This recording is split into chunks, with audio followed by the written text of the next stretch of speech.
kindergarten. This is one of Mrs. Perry's favorite books called The Tale of Peter Rabbit. I hope you enjoy it. The Tale of Peter Rabbit. Remember, this is called the title page. The Tale of Peter Rabbit.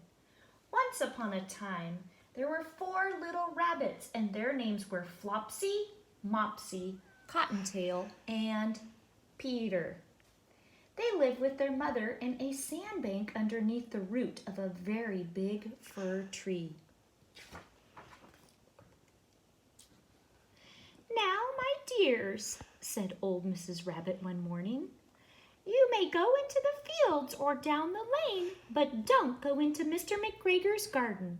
Your father had an accident there. He was put into a pie by Mrs. McGregor. Now run along and don't get into mischief. I am going out." Then old Mrs. Rabbit took a basket and her umbrella and went through the wood to the baker's. She bought a loaf of brown bread and 5 currant buns. Ooh, can you guys tell which one is Peter? Does it look like he's listening to his mom?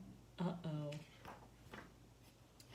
Flopsy, Mopsy, and Cottontail, who were good little bunnies, went down the lane to gather blackberries. But Peter, who was very naughty, ran straight away to Mr. McGregor's garden and squeezed under the gate. Uh-oh. First, he ate some lettuce and some French beans, and then he ate some radishes. Then, feeling rather sick, he went to look for some parsley.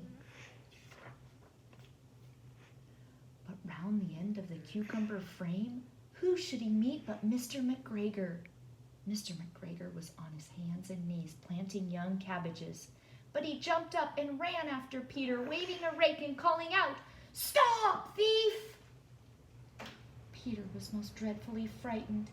He rushed all over the garden, for he had forgotten the way back to the gate.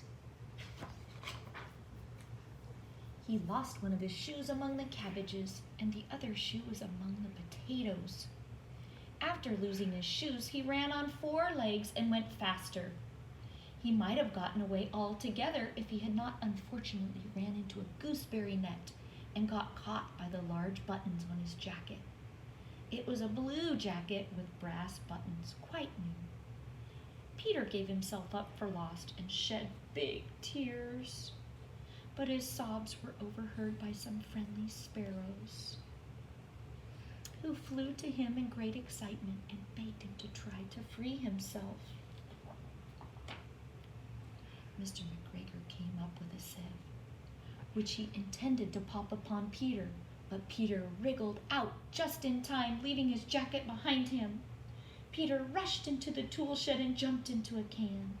It would have been a beautiful thing to hide in if it had not had so much water in it. Oh no, what do you guys predict is going to happen? What do you think might happen next? Okay, let's see what happens. Uh-oh. Oh no. Mr. McGregor was quite sure that Peter was somewhere in the tool shed, perhaps hidden underneath a flower pot. He began to turn them over carefully, looking under each. But presently, Peter sneezed. Achoo! Mr. McGregor was after him in no time. He tried to put his foot upon Peter, who jumped out of a window, upsetting 3 plants. The window was too small for Mr. McGregor. He was tired of running after Peter and went back to his work. Peter sat down to rest. He was out of breath and trembling with fright. He had not the least idea which way to go. Also, he was very damp from sitting in that can. After a time, he began to wander about, going lippity-lippity, not very fast, and looking all around. He found a door in a wall, but it was blocked. There was no room for a fat little rabbit to squeeze underneath. An old mouse was running in and out over the stone doorstep, carrying peas and beans to her family in the wood. Peter asked her the way to the gate, but she had such a large pea in her mouth that she could not answer. Peter began to cry. Then he tried to find his way straight across the garden, but he became more and more puzzled. Soon he came to a pond. A white cat was staring at some goldfish. She sat very, very still. Peter thought it best to go away. He had heard about cats from his cousin Benjamin Bunny. Peter went back toward the tool shed. Suddenly, quite close to him, we heard the noise of a hoe. This is a hoe, boys and girls. Scritch, scratch, scratch, scritch. Peter scurried underneath the bushes, but soon, as nothing happened, he came out, climbed upon a wheelbarrow, and peeped over. The first thing he saw was Mr. McGregor hoeing onions. His back was turned toward Peter, and beyond him was the gate. Boys and girls, tell your mom and dad what you think Peter should do. I'm a little scared for him, aren't you?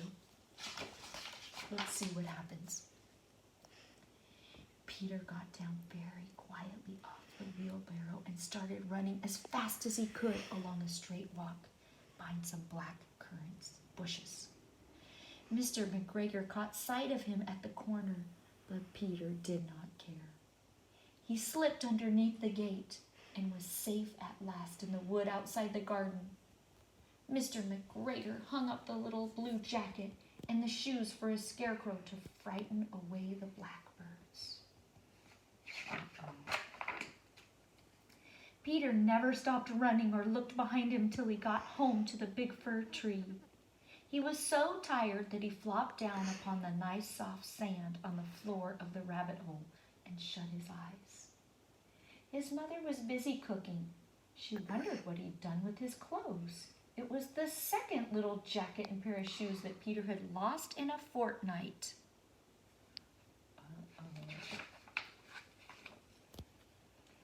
I am sorry to say that Peter was not very well during the evening. His mother put him to bed and made some chamomile tea. She gave a dose of it to Peter. 1 tablespoon to be taken at bedtime. But Flopsy, Mopsy, and Cottontail had bread and milk and blackberries for supper. And one of my teacher friends gave me this book, and she wrote a little note. Cute little Peter. Gave me a card. So I read this every Easter to my class because it's one of my favorite old stories. I hope you enjoyed it. Can you tell your mom and dad about this book? Tell them something that happened at the beginning, in the middle, and the end, and then tell them your favorite part of the story. Okay, have a great week, and I'm sending you big hugs. Bye-bye.